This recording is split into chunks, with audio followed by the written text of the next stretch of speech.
I say good evening, everyone.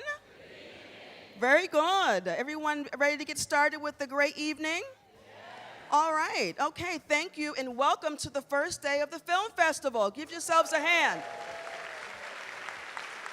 Oh, and we're in our 16th year, right? Any newcomers to the film festival? All right? So let's give a welcome. Let's say welcome. Welcome to the fold. I'm Cheryl McPherson, one of the proud volunteers. I always say this is not work, this is an honor. I think I'm probably the one person standing between you and Spike Lee for you to talk about his new upcoming film, right? So I'll get out of your way, but I think it's important for us to bring out our founders because they've seen the vision and give us this great film festival every year. Another round of applause for Stephanie and Floyd Rance.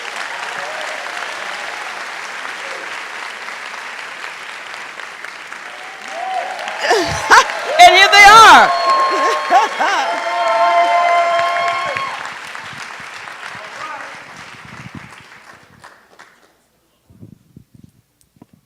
One. Good evening, guys. Good evening. How's everybody doing? All right. Don't I look lovely? Yeah. Doesn't she look lovely? Yeah. Why is her applause louder than mine? So let's try it again. Don't I look lovely? Yeah. Doesn't she look lovely? Yeah. I got dressed and Floyd teased me. He's like, you look like Migos in this suit. She looks like Migos. Walk it like I talk it. Walk it like I talk it. Walk it like I talk it. Right. Hey, is Chicago in the house? Is LA in the house? Is Brooklyn in the house? All right. You guys are a lively audience. Oh, I'm sorry. Is DC in the house?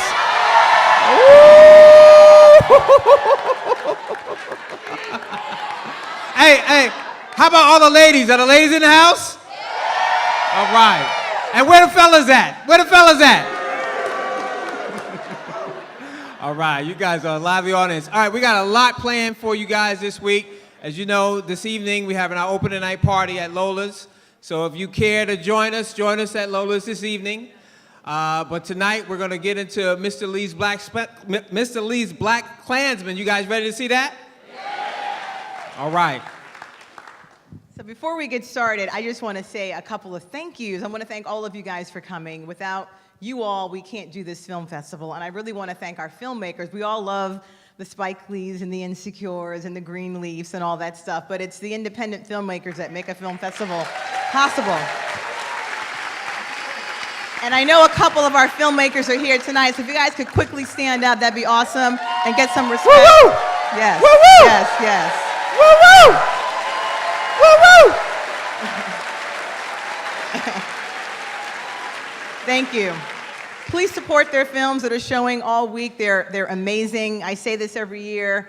We get, 200 to 300 submissions every year, and we narrow it down to like the best 65 films, and I really want you guys to support those films. I also want to thank HBO. They've been our major sponsor for the past 15 years. We are immensely, and they're friends, which is even better, and we're really happy about that. I want to thank Focus Features for giving us this, and of course Spike Lee, who's a friend and a wonderful human being.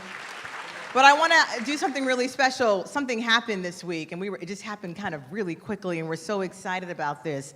Denny's reached out to us, and they wanted to be a part of the film festival. Walk it like I talk it. Walk it like I talk it. Walk it like I talk it. Hey, walk it like I... But no, we're doing something really, and it's dope, and it's for the people, it's for HBCUs, and we're very, very excited about this. So, yes, we are. It's going to be amazing. It's going to be amazing. So I'd love to bring up, please give her a round of applause, Miss Brenda Lauterbach. She is on the board of directors for Denny's, so please give her a round of applause. Woo-woo! Thank you very much. Yes, my name is Brenda Lauterbach, and I'm the chairman of Denny's Corporation. And we are proud to be... That's right. Walk it like I talk it. Walk it like I talk it. Hey.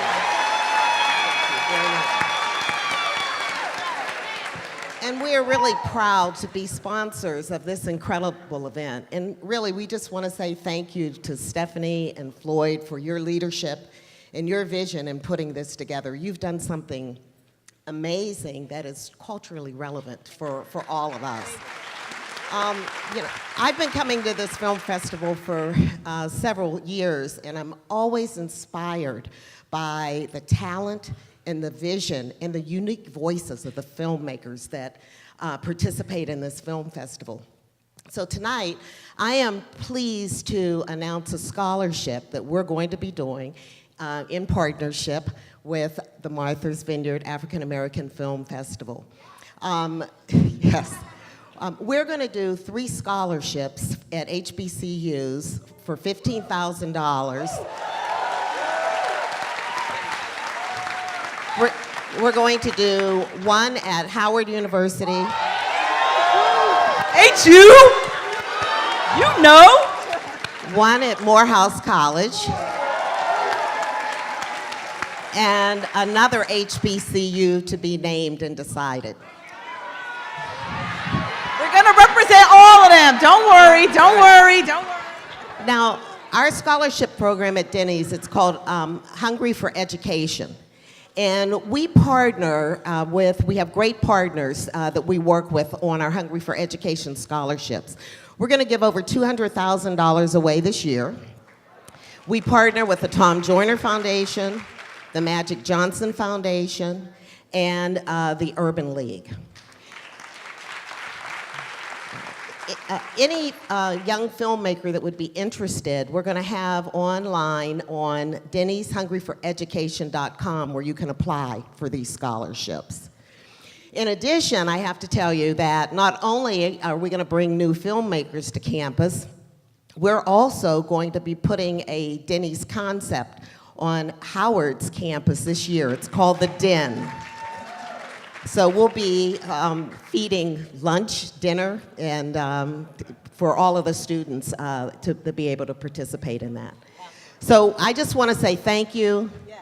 We're pleased to be a partner. We know this is just the beginning of something great. Yes. And I know everyone's going to have a fabulous time this week. So thank you very much. Thank you. Thank you. Thank you. Give it up for Brenda Lauterbach, Give it up, please. give it up, give it up, give it up. Okay, so keep the party moving. So without further ado, we're going to bring to you, to the stage, the Academy Award winner, Mr. Spike Lee. And his guests, John David Washington, and the author, Mr. Ron Stallworth. Please come out, guys. Oh, are they there? Are they there? Oh, did I hit? Where'd he go? He ran off. All right, well. Okay. Let's try it again. Is Brooklyn in the house? All right, bringing to you the stage, the Academy Award winner, Mr. Spike Lee, to the stage. The author, Mr. Ron Stallworth, to the stage. Give him a round of applause, guys. And the handsome and debonair Mr. John David Washington.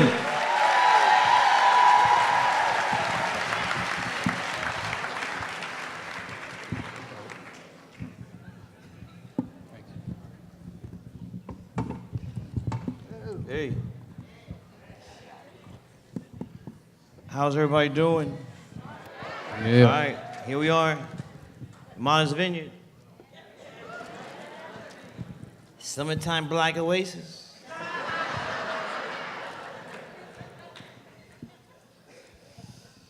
All right, we're here. We're not showing the film tonight, so. But you can see it Friday night at the Strand in OB.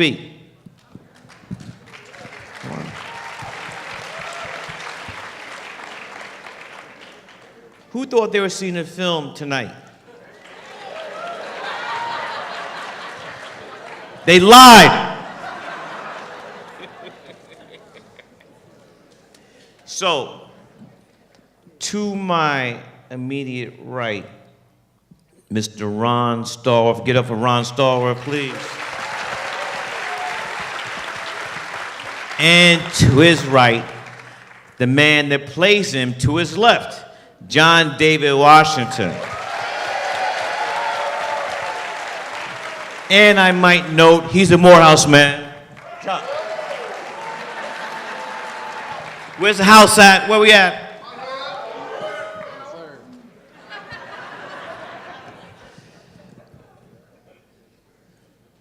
This is all a true story.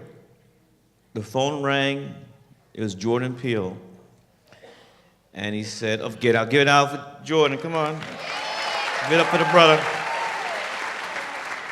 Called me up out of the blue and said, I want to ask something, I want to pitch it to you. You know, see if you want to do it. I said, okay. And it's really 6 words. Black man infiltrates KKK.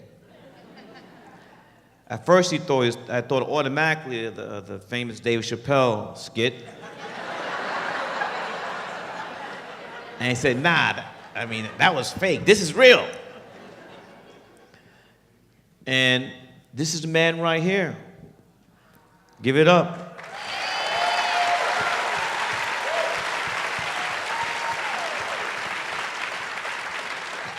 So while you set it up, I'm sitting in my office as an intelligence detective. My job was to monitor subversive activity in my city. And we were Colorado Springs, right? Colorado Springs. Colorado Springs Police Department. And we routinely read the... Whoa, can I just say something? Mm-hmm. How could you leave out you're the first African-American police officer in Colorado Springs? That's important. That's too important to leave out. Not quite. I was actually the first black detective in Colorado Springs.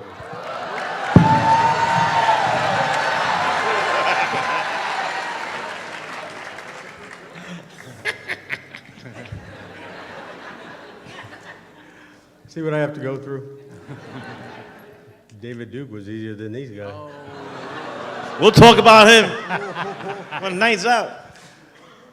I was reading the newspaper, which we did routinely in that job, to see what was in there that might impact the city. And I saw this ad. It said Ku Klux Klan for information. Then there was a P.O. box. It's all true.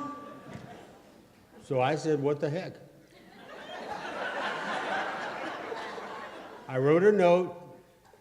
I said, I am a proud, pure, Aryan white man who hates, and I'm just going to say the N-word, who hates the N-word, Spics, Chinks, Jews, Japs, anybody who isn't pure Aryan white like me. And I want to do something to help the race. And then I did something that I shouldn't have done, but had a brain cramp. I signed my real name to it. It actually worked out for the better. And I sealed it, mailed it off, forgot about it. I thought I was going to get a pamphlet, a brochure, something like that. About a week or two later, the phone rings in my office, because I did put the phone number in this letter. We had an untraceable phone line back in those days. And I put that line in there. And the phone rings. The voice on the other end says, may I speak to Ron Stallworth? And I'm saying, okay, who's calling me on this line? And then I said, I'm Ron Stallworth. He says, this is Ken Odell. I'm the local organizer for the Colorado Springs chapter of the Ku Klux Klan. I got your note. And I said, oh, hell.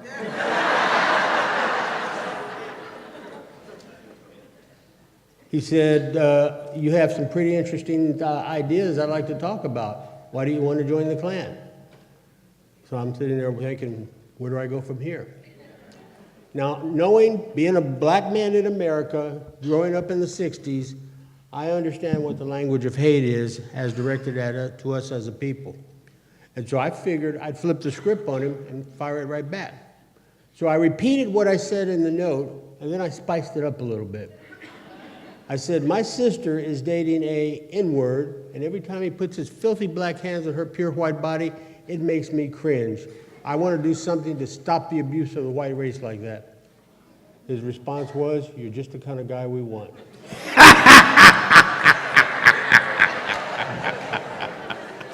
It's all true. Buy the book, read it. He said that, and he said, when can we meet? So at that point, my investigation was really launched, because I had to respond to this in some way, and obviously I couldn't meet him, so I couldn't. Why not? Because God blessed me with this beautiful skin. Uh-oh.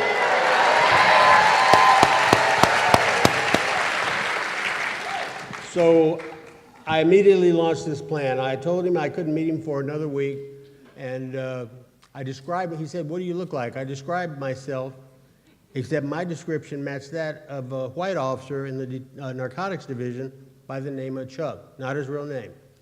And I said, this is what I look like. I knew how Chuck came to work dressed. I said, this is how I'll be dressed. And we hung up with the understanding I'd see him in a week. I then went to the narcotics office to get Chuck to help, and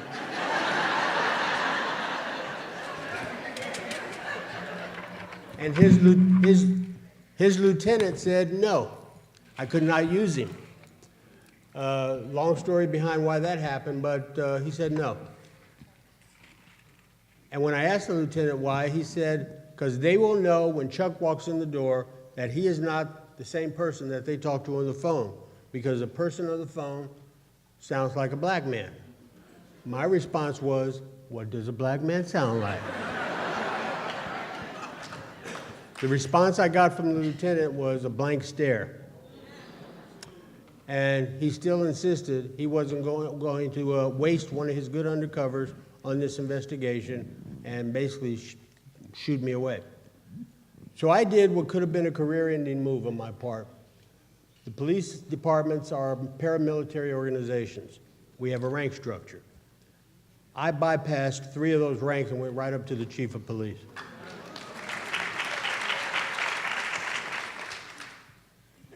I understood the threat of what the Klan represented.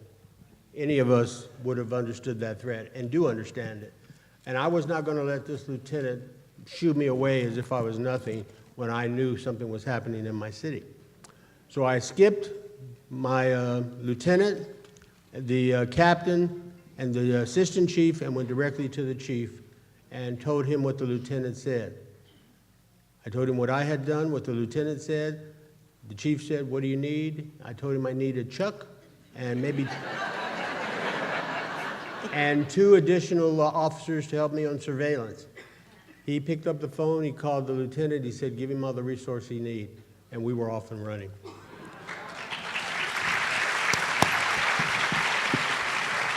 So we have some clips. We're going to use some of the film. And this clip, I think, dovetails on what you said, because when I met Ron for the first time, my first question was, how did the Klan not know that it's not the same person speaking? And thinking like the audience, I wrote this scene where we tried to address that, because if I thought, I knew the audience might think it too. Let's play that. That is clip number 5. Let's take the lights out, play it, please, thank you.